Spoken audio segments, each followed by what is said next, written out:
প্রিয় শিক্ষার্থীরা, আজ তোমাদের সাধারণ জ্ঞানের সমৃদ্ধির জন্য একটু অন্য ধরনের তথ্য প্রদান করব। আমার কাছে শিক্ষার বিস্তৃতি শুধুমাত্র সিলেবাসের মধ্যেই আবদ্ধ নয়।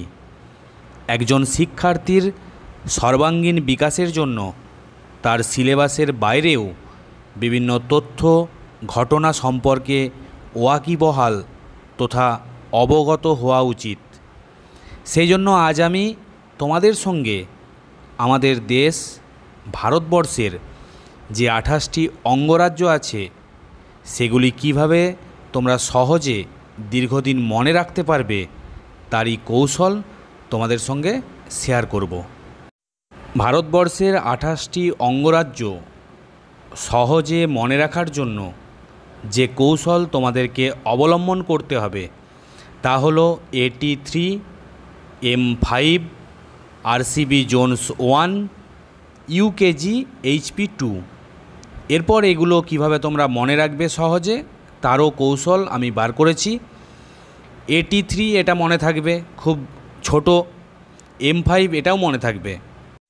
আচ্ছা, মনে রাখার ক্ষেত্রে এরপর যে কৌশলটা অবলম্বন করতে হবে বা যেখানে প্রয়োজন সেটা হচ্ছে কি RCB জোনস 1, অর্থাৎ তোমরা IPL খেলা নিশ্চয়ই দেখেছো, সেখানে একটা দল আছে RCB অর্থাৎ রয়্যাল চ্যালেঞ্জার্স ব্যাঙ্গালোর।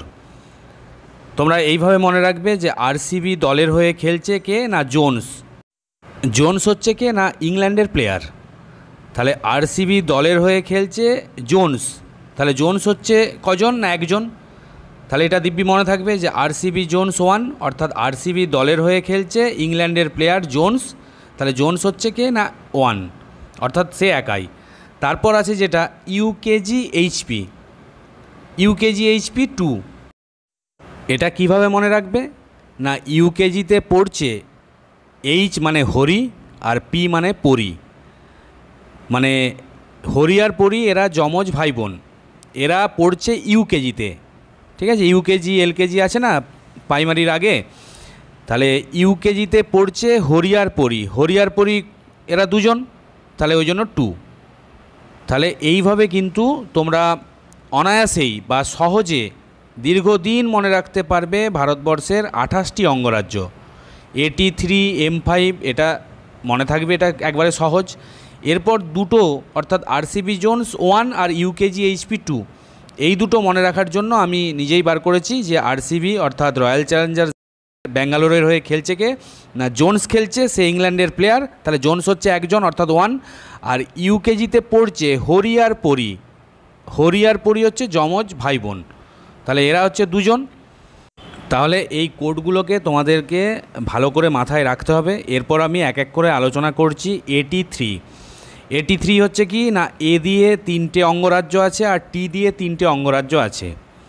A দিয়ে যে 3টে অঙ্গরাজ্য অর্থাৎ আসাম আছে, অন্ধ্রপ্রদেশ আর অরুণাচল প্রদেশ, আর T দিয়ে রয়েছে ত্রিপুরা, তামিলনাড়ু আর তেলেঙ্গানা। তাহলে এটা গেল হচ্ছে কি AT3 অর্থাৎ A দিয়ে 3টে, T দিয়ে 3টে। এরপর আসছি M5 অর্থাৎ M দিয়ে ভারতবর্ষে 5টা অঙ্গরাজ্য আছে, মধ্যপ্রদেশ, মহারাষ্ট্র, মণিপুর, মিজোরাম, মেঘালয়।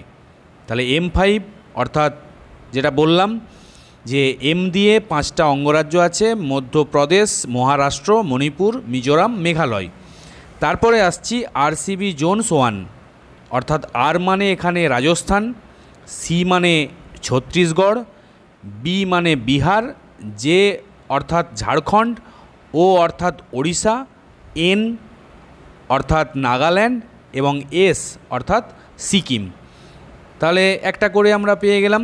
তাহলে RCB আবার মনে রাখবে রয়্যাল চ্যালেঞ্জার্স ব্যাঙ্গালোরের হয়ে খেলছে না জোনস, সে ইংল্যান্ডের প্লেয়ার এবং সে একটাই, জোনস হচ্ছে একাই আছে। আচ্ছা, তারপরে আসছি UKG HP 2। তাহলে UKG LKG যেটা আমি পূর্বেই বললাম, তাহলে UKGতে পড়ছে হরি আর পরি, তাহলে 2 অর্থাৎ বুঝতেই পারছো। তাহলে U দিয়ে দুটো হবে, K দিয়ে দুটো অঙ্গরাজ্য, G দিয়ে দুটো অঙ্গরাজ্য, H দিয়ে দুটো অঙ্গরাজ্য আর P দিয়ে দুটো অঙ্গরাজ্য, সেগুলো আমি এক এক করে আলোচনা করছি। তাহলে U দিয়ে হচ্ছে উত্তরাখণ্ড আর উত্তরপ্রদেশ, ইউ দিয়ে তাহলে উত্তরাখণ্ড উত্তরপ্রদেশ, কে দিয়ে হলো কর্ণাটক কেরালা, জি দিয়ে হচ্ছে গুজরাট গোয়া, এইচ দিয়ে হরিয়ানা হিমাচল প্রদেশ, আর পি দিয়ে পাঞ্জাব এবং পশ্চিমবঙ্গ। ভারতবর্ষের 28টি অঙ্গরাজ্য মনে রাখার যে সহজ পন্থা আমি অবলম্বন করেছি তা তোমাদের কেমন লেগেছে অবশ্যই কমেন্ট করে আমাকে জানাবে। সিলেবাসের বাইরেও যে জানা বা শেখার একটা বৃহৎ জগৎ আছে তারই ক্ষুদ্র প্রয়াস আমি তোমাদের সামনে আজ করলাম। ভবিষ্যতে এই ধরনের প্রয়াস আমি আরও করব যদি তোমাদের উৎসাহ পাই। ভিডিওটি ভালো লাগলে অবশ্যই তোমরা লাইক করবে, কমেন্ট তো বললাম পূর্বেই, পাশাপাশি বন্ধুদেরকে শেয়ার করবে। সিলেবাস হোক বা সিলেবাসের বাইরে এই ধরনের তথ্য পেতে তোমরা অবশ্যই চ্যানেলটিকে সাবস্ক্রাইব করে ওপরে থাকা বেল আইকনটি ক্লিক করে দেবে। ধন্যবাদ।